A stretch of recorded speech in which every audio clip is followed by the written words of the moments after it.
The mathematics of loss. Dawn came cold and gray, the kind of morning that promised nothing but more suffering. Isaiah lay on Anna Miller's examination table, every breath a fresh agony despite the laudanum she'd given him.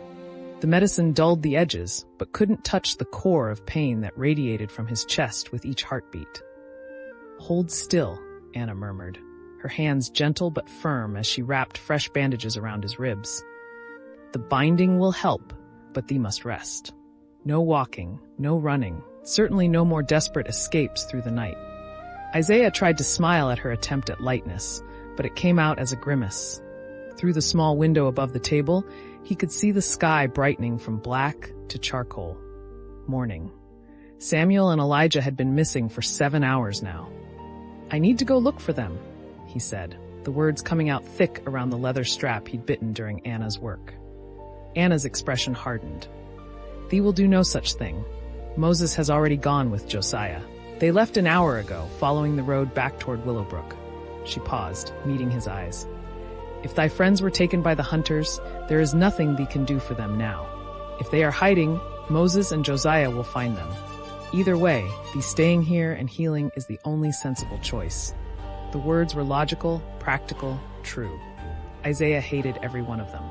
Footsteps sounded on the stairs, and Hannah appeared in the doorway. Her face was drawn, exhausted, but her eyes went immediately to Isaiah's chest, checking the fresh bandages, counting his breaths. Always counting. "How is he?" she asked Anna. "Alive," Anna said bluntly, "which is more than he has any right to be, given what he's put his body through. The binding will help stabilize the ribs, but if that punctured lung tears further..." She didn't finish the sentence. She didn't need to. Hannah crossed to the table and took Isaiah's hand, giving him 3 squeezes. "I love you." He squeezed back, though even that small movement sent fire through his chest. "Moses will find them," Hannah said softly, though her voice carried no conviction. "He has to." Anna gathered her instruments, cleaning them with brisk efficiency. "I'll check on thee again in an hour. For now, rest, both of thee." She paused at the door. "The others are in the root cellar. Ruth is sleeping. Abigail and Clara are keeping watch." When Anna left, Hannah helped Isaiah sit up slowly, each movement measured and careful. The room spun briefly, then settled. Through the window, the sky continued its slow transformation from night to day, indifferent to human suffering. "Tell me about Samuel and Elijah," Isaiah said, "everything that happened after we left." Hannah's hand tightened on his. "There's nothing to tell. They left in the wagon with friend Elizabeth an hour after Moses's group. We waited in the cellar, listening to the meeting above us, to the friends coming and going. When it was our turn to leave, we slipped out with the last departures, just like we planned." She swallowed hard. "Everything went perfectly, until it didn't." "What time did they leave?" "Near 8 o'clock. The meeting was at its height. Friend Elizabeth had the wagon ready behind the meeting house. Samuel carried Elijah out wrapped in blankets, and they climbed in. Elizabeth drove off heading north, same as she'd done dozens of times before, with other." Hannah's voice caught. "With other people running." Isaiah tried to make sense of it, tried to fit the pieces together into a pattern that explained how 3 people in a wagon could simply vanish between Willowbrook and the Miller farm. 10 miles of road, maybe 2 hours at wagon speed, accounting for caution and darkness. "Could they have taken a different route?" he asked. "Moses said there is no different route. One road leads north from Willowbrook to the Miller farm. One road." Hannah's voice was hollow. "Unless they went off it. Unless they were forced off it." The implication hung between them like smoke. Crow's men patrolling the roads. A wagon in the night carrying a Quaker woman and 2 young black people. The mathematics were simple and brutal. "Elijah was so sick," Hannah whispered. "The fever was burning her up. That infection climbing her leg. Samuel wouldn't leave her side, wouldn't let go of her hand." She looked at Isaiah, and he saw his own guilt reflected in her eyes. "We should have stayed together. All of us. We should never have split up." "If we'd stayed together, we'd all be caught or dead," Isaiah said, though the words felt like stones in his mouth. Crow had men watching every road. 8 people together would have been spotted immediately. 3 separate groups was our only chance. "Then why did only one group make it?" Hannah's voice cracked. Why did Moses and Abigail and Ruth and Clara all arrive safe and we made it, but Samuel and Elijah? She couldn't finish. Isaiah had no answer. He'd spent 2 years planning this escape, memorizing every route, every safe house, every contingency. He'd accounted for weather and dogs and slave catchers and betrayal. He'd prepared for injury and illness and exhaustion. But he hadn't prepared for this, for the random cruelty of fate that could snatch 2 people from a wagon on a dark road and leave no trace behind. A knock sounded at the door. Anna returned, her face grim. "Josiah and Moses are back," she said quietly. "These should come down." Isaiah tried to stand, but Hannah and Anna both pushed him back down. "I'll go," Hannah said. "These stay here and rest." "No." Isaiah forced himself upright despite the agony in his chest. "If there's news about Samuel and Elijah, I need to hear it." Anna looked like she wanted to argue, but something in Isaiah's face stopped her. She simply nodded and led the way downstairs. The Miller farmhouse kitchen was warm and bright with morning sun streaming through windows that faced east across rolling fields. Moses sat at the large wooden table, his massive frame somehow diminished, his face carved from stone. Josiah stood by the stove, pouring coffee with hands that shook slightly. Neither man spoke as Isaiah, Hannah, and Anna entered. "Tell me," Isaiah said. Moses looked up, and Isaiah saw the answer in his eyes before the man spoke. "We found the wagon," Moses said slowly. 3 miles north of Willowbrook, pulled off the road into a stand of trees. The horse was still in the traces, calm as could be, no sign of a struggle. And, Isaiah's voice was barely a whisper, no sign of Elizabeth, Samuel, or Elijah. Nothing. The wagon was empty except for the blankets Elijah had been wrapped in. Moses paused, his jaw working. And blood.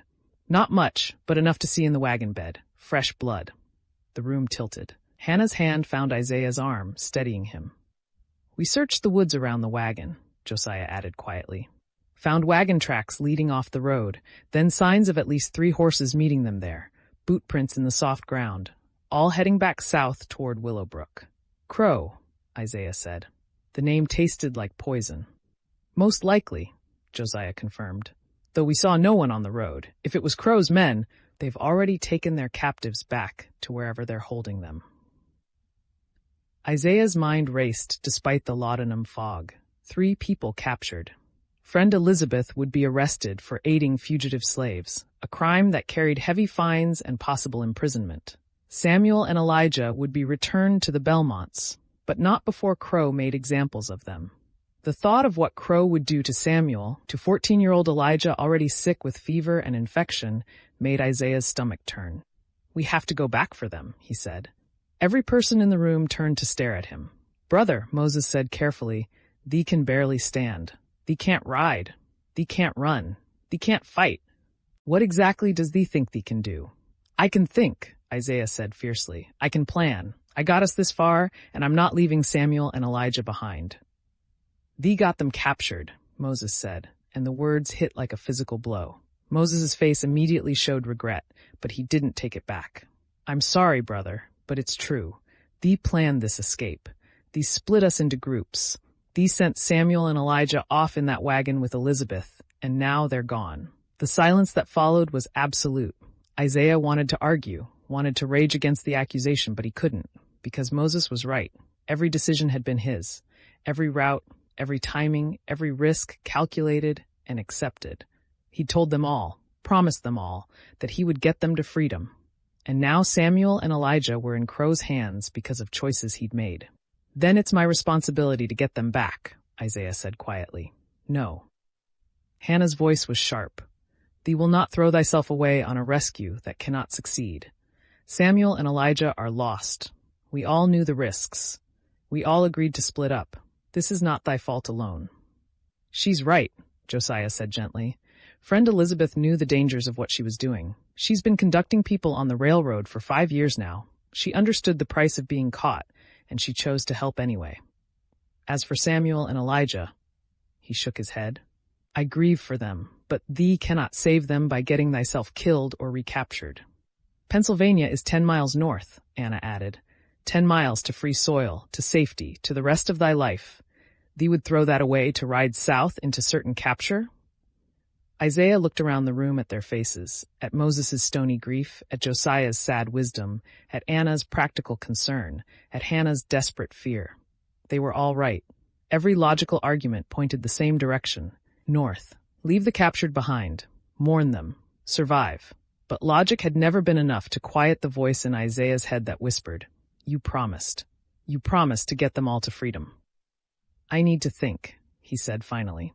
"Just give me time to think." Anna nodded. "Come, back to bed before thee falls down."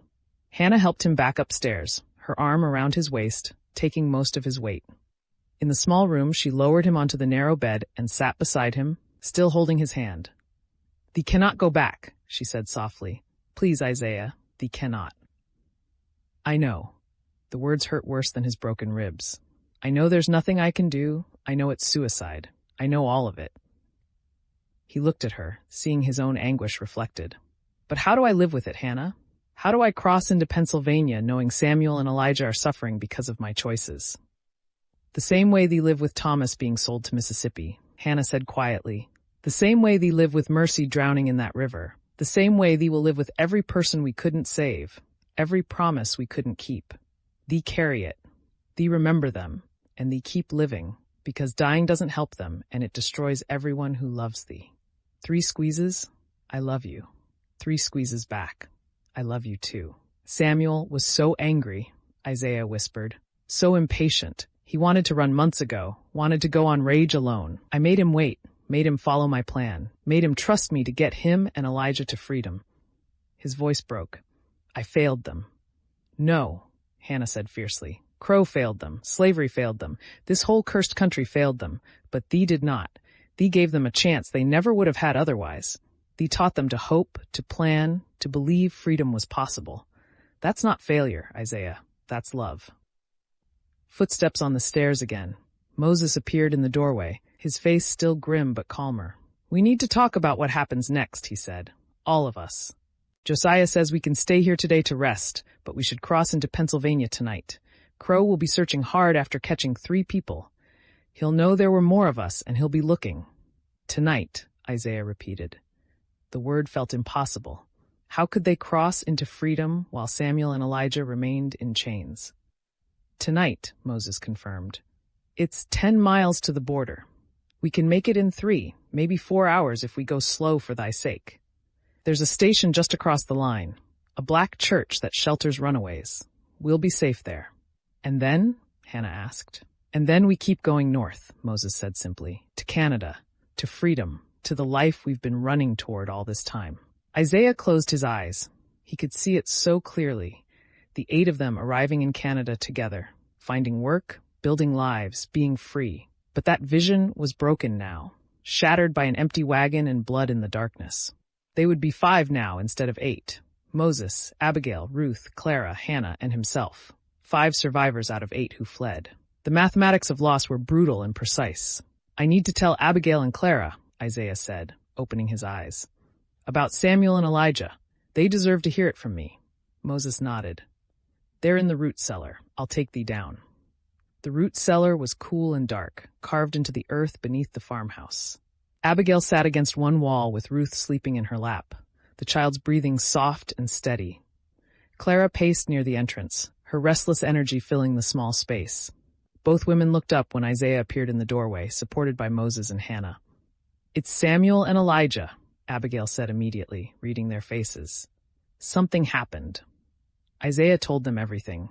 The empty wagon, the blood, the signs of capture. He watched Clara's face harden with each word. Watched Abigail pull Ruth closer as if she could protect her daughter from the truth through physical proximity alone. When he finished, silence filled the cellar like water. "So we're 5 now," Clara said finally, her voice flat. 5 out of 8. "Yes," Isaiah said, "and we're still going north tonight." "Yes." Clara nodded slowly, her jaw tight. "Then we better make it count. We better make it all the way to Canada and build the kind of life that makes their sacrifice mean something." "It wasn't a sacrifice," Abigail said quietly, still holding Ruth. "It was capture. It was bad luck and bad timing and evil men doing evil things. Don't make it noble. Don't make it beautiful. They didn't choose to be caught so we could go free." "I know," Clara said. but we can still choose to make their suffering matter by living free, by being what they were trying to become. Isaiah sank down onto a wooden crate, his legs suddenly unable to hold him. The laudanum was wearing off, and the pain in his chest was building again, but worse than the physical agony was the weight of knowing that Samuel and Elijah were somewhere south of here, suffering. Knowing that friend Elizabeth was imprisoned for helping them. Knowing that his careful plans had led to this moment. "I'm sorry," he said, the words inadequate but necessary. "I'm so sorry." Abigail looked at him, her dark eyes steady. "Thee did what thee could. We all knew the risks. Every one of us chose to run, knowing we might be caught, might be killed, might lose each other along the way." She stroked Ruth's hair gently. "Mercy's gone. Samuel and Elijah are captured, but Ruth and I are still here, still alive, still moving toward freedom. That's not nothing, Isaiah. That's everything." Ruth stirred in her mother's arms, blinking awake. The child looked around the cellar, taking in the gathered adults, sensing the weight of grief in the air. "Are we still being brave?" she asked, her small voice clear in the darkness. Abigail's eyes filled with tears, but she smiled. "Yes, baby. We're still being brave. Is Mercy still brave in heaven?" "Yes. Are Samuel and Elijah being brave too?" The question hung in the air. Finally, Isaiah answered, "Yes, Ruth, they're being brave too, the bravest people I know." Ruth nodded, satisfied, and settled back against her mother. In the innocence of 4 years old, bravery was simple. You kept going, you didn't give up, you faced what came. She didn't yet understand the cost of that bravery, the weight of continuing when others fell behind. But she would. They all would. The mathematics of loss demanded it. Anna appeared at the top of the cellar stairs. "Josiah says there are riders on the road, coming from the south." The group froze. "How many?" Moses asked, already moving toward the stairs. 4, maybe 5. Too far to see clearly yet, but they're coming fast. Isaiah forced himself to his feet, ignoring the fire in his chest. "Could be anyone. Travelers, merchants. Could be," Josiah said from above, his voice tight. "But I don't think so. Not the way they're riding. Not coming from that direction." They climbed out of the cellar into the kitchen, where Josiah stood at the window with a spyglass. He handed it to Moses without a word. Moses looked through it, his face darkening. 5 riders, armed, leading 2 horses with empty saddles. "Empty saddles for prisoners," Clara said quietly. Isaiah took the spyglass with shaking hands and looked south down the road.